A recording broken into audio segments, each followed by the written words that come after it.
Hey, Scott Horton here to tell you about this great new book by Michael Swanson, The War State. In The War State, Swanson examines how Presidents Truman, Eisenhower, and Kennedy both expanded and fought to limit the rise of the new national security state after World War II. If this nation is ever to live up to its creed of liberty and prosperity for everyone, we are going to have to abolish the empire. Know your enemy. Get The War State by Michael Swanson. It's available at your local bookstore or at Amazon.com in Kindle or in paperback. Just click the book in the right margin at scotthorton.org or thewarstate.com. All right, you guys, welcome back to the show. I'm Scott Horton. It's my show, The Scott Horton Show. On the line once again, I've got Dan McAdams from the Ron Paul Institute for Peace and Prosperity. Welcome back to the show. Dan, how you doing? Hey, Scott. Thanks for having me back. Very happy to have you here, and a very important piece that you wrote that we're running on the blog at antiwar.com this week. Al-Qaeda allies to represent opposition in upcoming Syria peace talks. And I got one more headline for you here, which is, where to go? Kerry lowers expectations as Russia vows Syria talks will start on time.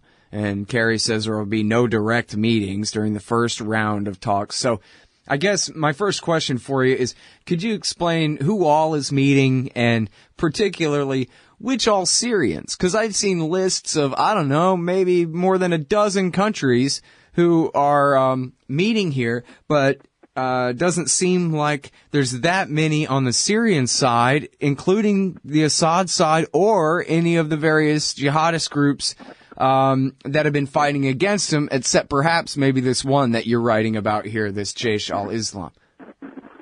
Yeah, I mean, as far as I can see, the planning for this is supposed to take place on Monday is right now so up in the air. If I were a betting person, and I'm really not, I would bet money that it will not take place. First of all, as you point out, you have the problem of this organization that Saudi Arabia helped broker, this High Negotiations Committee, which is said to represent all of the opposition in Syria. They demand that they're the only opposition group that's allowed to participate in the talks, and they've put forth as their chief negotiator Mohammed Aloush, who's the brother of Zafran Aloush, who was the head of, as you point out, the head of Jaysh al-Islam, or the Army of Islam, which is a group that has fought alongside the Nusra Front, which is Al-Qaeda in Syria, has taken part in some massacres of minorities in Syria. But we're told it's okay. The media tells us they backed off of their call for Sharia law last year. So I guess they're okay now. But, you know, Scott, before you had me come on, I was watching a video of the late Zafran, former head of this Army of Islam, who was hit by a Russian airstrike in November, I think, killed. But he made a video before that where he praised Al-Qaeda, he praised al-Nusra. So we know what these guys are coming from. These are the guys that the U.S. and the Saudis are putting forth as the sole negotiators for the opposition in Geneva. So it's no wonder that the Russians are saying, are you insane? You know, we're not going to accept this. We need to have at least some other groups, the Kurds, for example, maybe some more moderate opposition. So it looks to me like this is not going to go off. As a matter of fact, Reuters is just reporting that this High Council is not going to show up at all. If the Russians don't stop bombing them, I guess it's kind of hurting their feelings.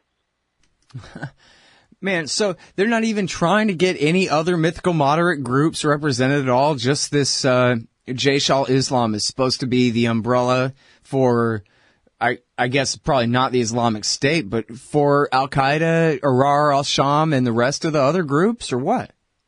Well, the High Negotiations Committee, is the umbrella group. That's what the Saudis put together recently in Riyadh. Mm-hmm. The Jaysh al-Islam is essentially the main group underneath that umbrella. They're the primary group underneath that, and their problematic ties are obvious.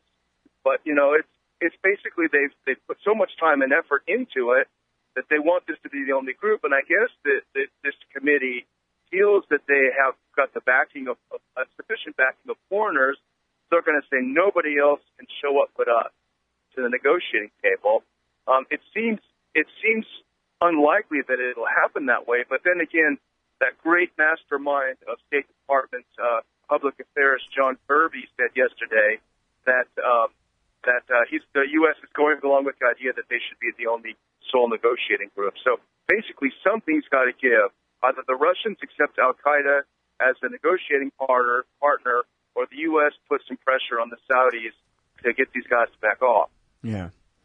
Well, and I mean, the thing is, even if you could get both of those things to happen, it kind of remains the fact that, the Assad government or whoever on that side would have to negotiate with al-Qaeda, if not also the Islamic State, because they are the opposition. How the hell are you going to have a peace treaty and exclude the dominant factions of the opposition on the other side? It's like, the Brits want to make a deal with the swamp fox, but let the rest of the rebellion continue, No, absolutely. That's a good analogy. And there are moderate factions, and the Russians have been working with them. I think, I've read they have, but these are relatively insignificant factions. The ones that have not taken up arms. There are people that have been in opposition for a long time, but everyone knows that the only effective fighting force against Assad is ISIS and the Nusra and their various allies.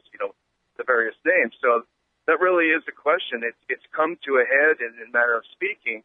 That it's basically Assad versus the people who want Sharia law and all of the things that go along with it.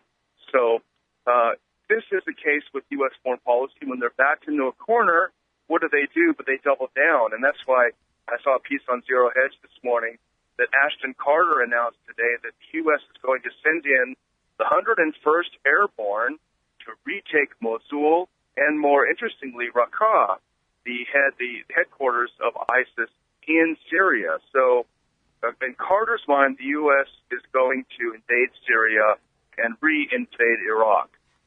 Very interesting development. I wonder how the Russians will feel about this. Yeah, I hadn't heard that, but I did see that U.S. troops take over Syria Air Base in Syrian Kurdistan here. So I hadn't heard about the 101st Airborne, but that would just be my prediction finally coming true. I'm amazed it took this long, if that's really what's going on now. It's sort of a Hail Mary pass, I guess, but talk about putting adding fuel to the fire or putting a match to the fuel. It's hard to imagine anything getting more complicated than if the U.S. sets in the 101st Airborne. Yeah, here it is. Wow, Stars and Stripes. Carter to the Army's 101st. You will prepare Iraqis to retake Mosul. But, yeah, that's not just special forces, man. I don't know how many infantry that includes in total. But, of course, all they can do, even if they can drive ISIS out of power in Mosul, all they do is turn them back into al-Qaeda and Iraq, the insurgency, which is, fought America to a standstill back when we had 166,000 troops in the country. And there's also the small matter of permission. The U.S. does not have a status of forces agreement with Iraq, so it remains to be seen whether they're going to get permission from the local Kurdistan government, which the U.S. is more and more, at least de facto, treating as a legitimate government in Iraq, but not of Iraq. So how is the U.S. going to get permission to re-invade Iraq? I guess they're not worried about such niceties. Well, yeah, I don't know. I guess they just got to call Khamenei and ask him for permission, and just like they always do. Ask the Iraqi National Congress what should be done.